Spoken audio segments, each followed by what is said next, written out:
So my name is Michelle, and I'm a sexual health educator from an organization called Planned Parenthood.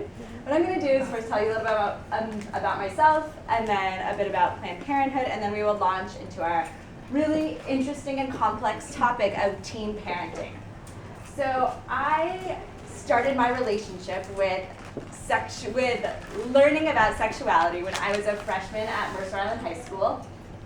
No boobs. I only see head nods. Thank you. Polite here. Very polite. Don't know about that internal monologue, but when I was a freshman at Mercer Island, an educator from Planned Parenthood came to give a slideshow and a presentation about STDs, sexually transmitted diseases. And she explained about this program called Teen Council. And Teen Council is a group of high schoolers who meet once a week to learn about healthy sexuality, and then they also teach in the classroom too. So it's a peer-to-peer teaching program. And I would like to think that I joined Teen Council because I thought it was important for teens to know about healthy sexuality, but I really think that well, you got community service hours for it, so I think I thought I could get volunteer hours to talk about sex. That sounds awesome. So I joined Teen Council and then quickly learned the merits of peer-to-peer education and how important it is for people to know about their bodies. And I was on Teen Council all through high school, and now I have the privilege of being the facilitator for the same Teen Council I was on when I was in high school.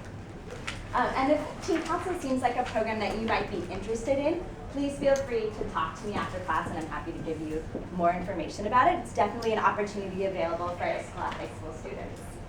So that's one part of my job. The other part of my job is I go to classes to teach about healthy sexuality. I go anywhere from college, actually I teach parents sometimes, all the way down to 5th grade to talk about puberty. Do y'all remember talking about puberty?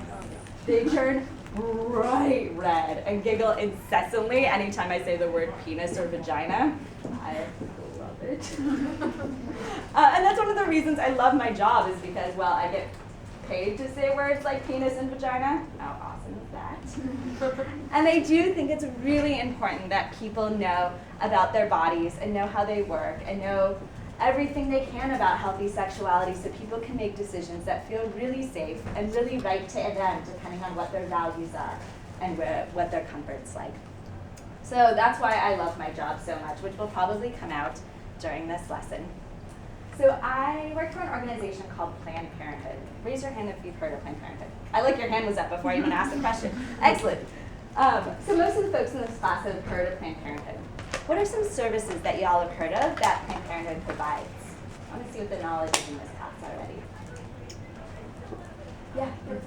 Birth control, great. So there are many options of birth control, and a woman can meet with a medical health professional, decide which method would be right for her. Excellent. What's another service that we provide at Planned Parenthood? Yeah? Plan B. Plan B, so that's an example of birth control emergency contraception to take after the first plan, maybe no method, or if the condom breaks, stops ovulation. Great. What else? Yeah? STD testing. Absolutely. So we do STD testing and treatment. Y'all know what the number one sign of an STD is? Do you remember this from a Health 101 type class? No.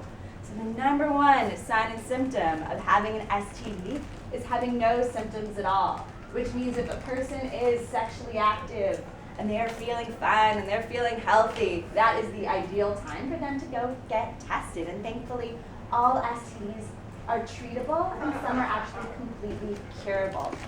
And we do testing and treatment at Planned Parenthood.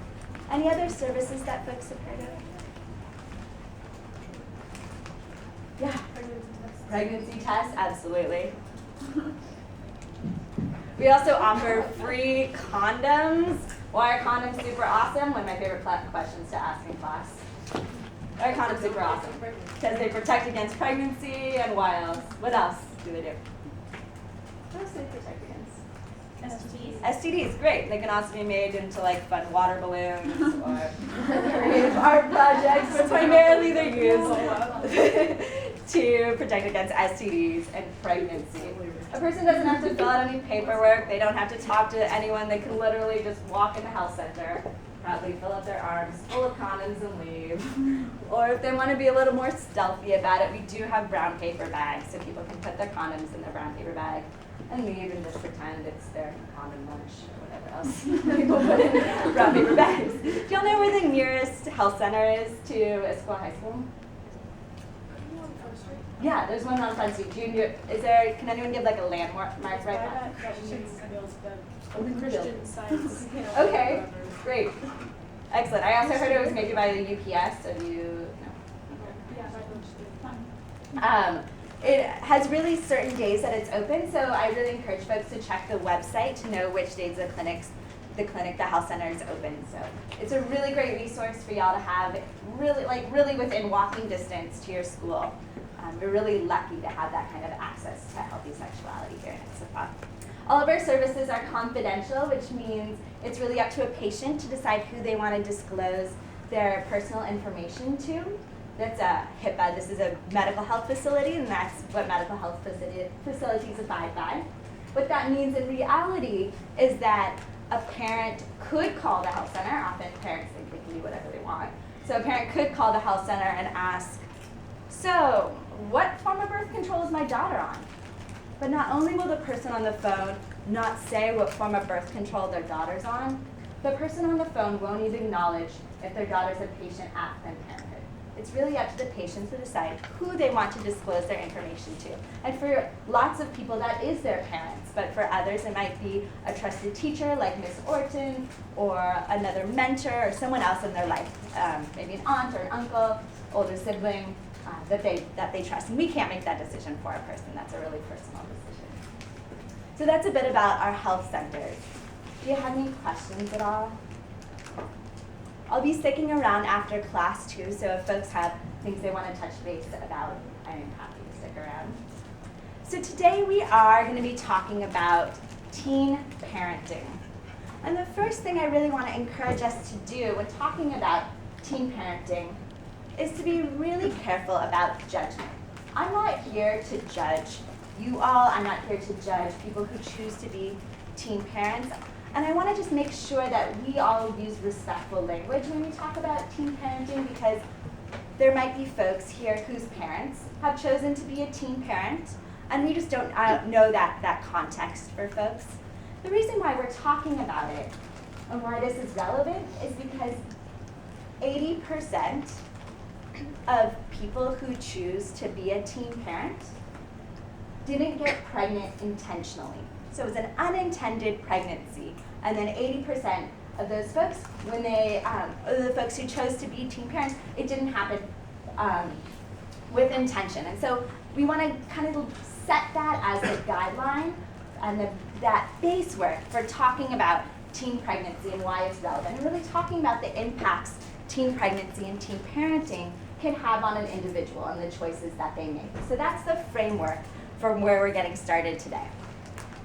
So I'm going to set out a few ground rules because I recognize that this might be a new subject for folks. And I'm just going to lay them out. And if you want to add any more, please feel free. The first one is, let me read off my trusted list here. We want to make sure, and this is clearly a really respectful class. I really appreciate the eye contact and people keeping quiet. I want to encourage folks to keep that up. And with only one person speaking at a time, pretty basic stuff. Try to do your best to refrain from judgmental comments or remarks. As always, no cell phones. I see that Issaquah High School has a really great culture around that.